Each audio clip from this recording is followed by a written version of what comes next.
How's it going, Holt Christian Church? It is Wednesday, May 13th, right? So we're chugging right along, and I just wanted to get on here again and continue on with our series of devotions, going along with our sermon series, Devoted. Right? What does it mean to fall madly in love with Jesus, so much so that we can say we're not just simply followers or disciples, not that those are bad terms, but that we are becoming completely devoted to him, right? That because of our relationship with him, it changes everything. It changes the way that we act and the way that we think, the way that we make our decisions. And so before we jump too far in, just going to give it a few moments to get people to jump on here.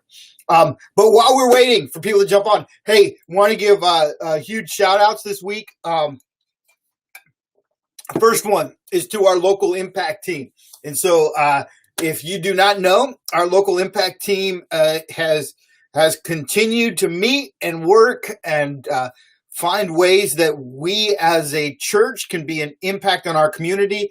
And I know that many of you are doing that at home, right? I hear stories of people contacting others, right? Extending that high five of connecting with 5 people every week. Not just with people inside of our church family, which I'm going to encourage you, please keep doing that, high-fiving each other, but also reaching out to others outside in their community and hearing of people shopping for other people and helping out. And man, that's such a great testimony. I encourage you to continue to do that. And our local impact team, just like our other teams, have continued to meet. And so I want to give a shout out to some of those. First of all, to our local impact team, who this week have sent out Sweet Sensation gift cards to the teachers and staff and faculty at Sycamore Elementary right here in Holt. I know that many of those teachers and staff have been blessed by that, have been encouraged. And so shout out to them going out above and beyond to bless some people in our community, right? Living out that value of having an impact on our community. And we don't know what that means. We just want to love on people. And so we're doing that. The other encouraging thing is that Sweet Sensations is a local business that hopefully that we did our small part to try to encourage them and allow them to partner with us in that project, but also hopefully to give them a little bit of boost in a time when we know that businesses need that, right? So whether it's for the people working or to keep the business going, so do that. So, hey, do me a favor. High five somebody on the local impact team. We're going to get I'm not going to share too much because we're going to get an update from them later this week, right here on this. We're shooting for Saturday, but I don't know for sure, but it'll be right here on Facebook and YouTube. We're trying to work something out where we can do an interview type of thing. And so I'm going to save some of that for then. But yeah, if you see them, shout them out, give them a high five, visit Sweet Sensations, tell them thank you for partnering with us in that endeavor. And that's we can continue to reach out that way. The other shout out that I want to give is to, actually, I've got 2 more. But one is to our education team, right? And so the last couple of weeks it has been going, but first of all, right, with Easter, they did that amazing Easter video. But now they've got a segment on our website called Family Resources, where if you have a child that is from birth through 5th grade, they have the resources on there for you to check out with your kids. And so there's some cool videos that your kids can watch. There's some activities for them to do throughout the week. Hopefully, as we get better, they've been spending a lot of time doing this, right? And so, man, I just high five some of those teachers. And so I encourage you to do that. That is such a great thing that they're doing. And last, but definitely not least, we've had 3 guys who've been working hard on getting our pavilion ready. And I am so excited about what that's going to do for us and the opportunities that we're going to have to host events, to hang out together, to do those kinds of things. But they've been working on our pavilion. I love the idea of having an outdoor structure and just being able to see some of the things that we're going to do in that.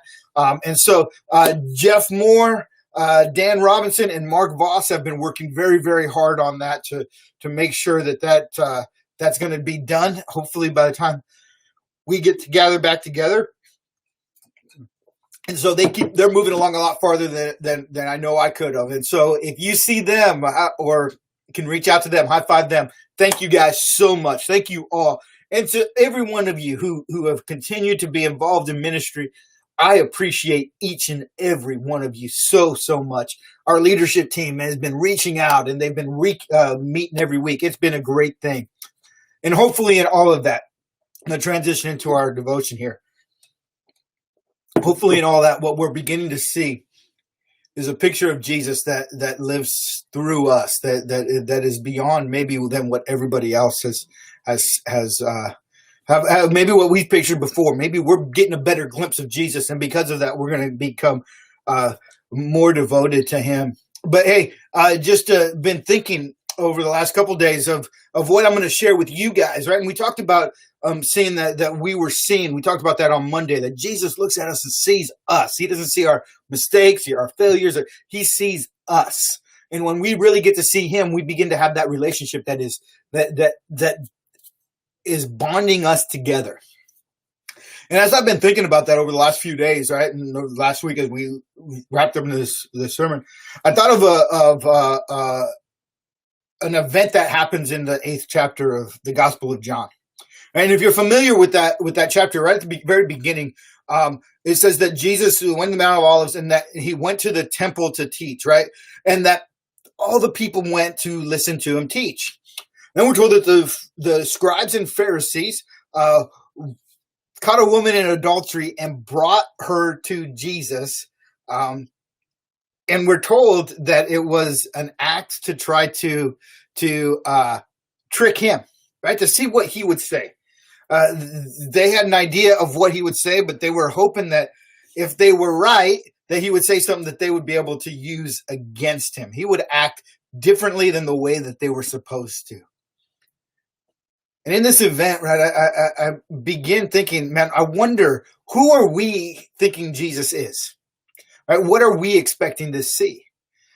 For one group of people, there was and I think for a majority of them, they were going to the temple to listen to a good teacher, right? And maybe hopefully see a miracle. I don't know, right? This is just Conrad putting himself into that scene. But the way it says is they went to hear the teacher. They went to hear him teach, that they would be encouraged by him and moved by him. And as I got to thinking about that, I think, for many of us in today's era, we think of Jesus in the way that we first saw him. And let me explain that a little bit. For some, they see Jesus the first time in their life when they are sick. And so because Jesus comes through and helps them through a sickness or an illness, or gives them some kind, they begin to see Jesus as a physician. And what that means is that every time somebody's sick, that Jesus is the physician. I'm not saying that he's not that, but that's what he becomes. And that becomes the main thing that he is. We've got a glimpse of him doing something that he does because he's God. And because of that, we see a very narrow part of Jesus. We don't see the whole of him. We see a part of him. For some, they struggle with their finances, and they get introduced to Jesus, and they make some different patterns in their life, some different decisions, different behaviors, and their money gets fixed. And so now all of a sudden they see Jesus as this money fixer, right? This accountant that fixes things up. For some, it's was introduced to Jesus in a time when I was addicted to something, and so it's this chain breaker. For some, it's when I was lonely, and so now it's a confidant that's always there. And I want to let you know that Jesus is all of those things, but the danger is that we wrap him up into just the one.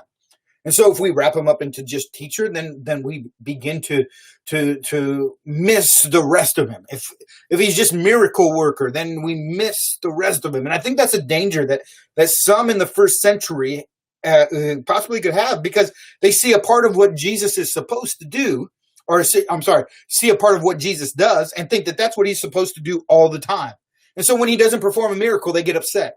When he doesn't do what they think he's supposed to do, they get upset. When he doesn't teach the way that they think he's supposed to teach, they get upset. So we have these scribes and Pharisees who think Jesus is the one who's going to change their way of life and the way that they've been doing everything. And they don't like it. Right? They don't like it. And then we get this woman who's dragged into this situation. And I don't know if she ever expected to see Jesus that day or not. And I don't know what her preconceived thoughts were, but I'm guessing that in the back of her mind, she's probably thinking like some of my friends that I've had conversations with before. Man, the church is nothing but judgmental. I don't want to have anything to do with that, because the decisions that I've made in my life before, the way that I'm living life now, I'm going to go there and I'm going to be looked at in such a way that I'm done for. And maybe some of that's on us. Right? We've become judgmental to a point where we beat people with the truth and forget that there's another part of the gospel. The good news of the gospel doesn't just have truth, but has grace as well. And what I love about this event in John chapter 8 is that this woman is brought to Jesus, right? And the Pharisees, they say, "Hey, teacher, we know you're a great guy. We know you know the law. Here's this woman who was caught in the very act of adultery. The law says that we ought to stone her. What do you say?" What do you say? And there's a moment when Jesus, it says he bends down on the ground and begins writing. We don't know what he writes, but I like to think that that's a wonderful opportunity for not only Jesus to look at that woman, but for that woman to look at him and to see something different, to see that moment when it's, this guy cares more about me than I've ever thought before. He doesn't. He's not looking at those decisions and the things that I've been that I'm being brought before him with. He's seeing me. He's seeing me. He's seeing my inside. He's seeing my soul. He's seeing the reasons why maybe I made those decisions, right? And I'm going to say we never know why people make decisions that they do, but Jesus sees into that. And now, while we begin to see that Jesus sees us, what I love is that she sees Jesus as well. And she sees him. And what she sees him isn't as somebody who puts clothes on her back, but she begins to see him as Savior, as somebody who's going to change her life right then, going forward. And what I love in this is that a whole Christian church, we say that one of our values that we live by is that we are a prism of Jesus, that we're going to balance grace and truth, that we believe that love lives. Love is created in that tension of grace and truth. That yes, Jesus calls us to be separate from the world, to live in a different way, to accept this good news, to live differently, walk a different way. But there's that grace that covers up so much of our life. All of those decisions, there's this grace that pulls us into there. And grace and truth, one without the other, has no power. But when you begin to live inside of the tension of the two, then we begin to have this power that we say is love. And we want to represent that. And here we see Jesus living that out.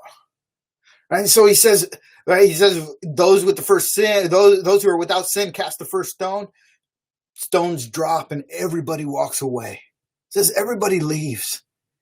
Jesus looks at her. Listen, Jesus looks at her and says, "Woman, where are your accusers?" She looks around. She says, "There are none. They've gone."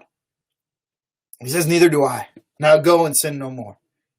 And I love the fact that what Jesus does is he opens himself up to be seen by her.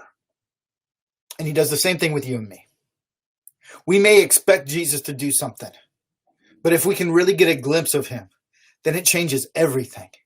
And if I could truly listen, if I can truly be the prism of Jesus that I desire to be, then it'll change everything for those conversations that I have with those who say, "Man, church is just this judgmental place that only wants to condemn me for the things that I've done," to where this is a place of love that yes, maybe your life is, maybe some behaviors are going to change, but not because we're going to dictate it in order for you to be welcomed in, but because when you get welcomed into this relationship, everything begins to change.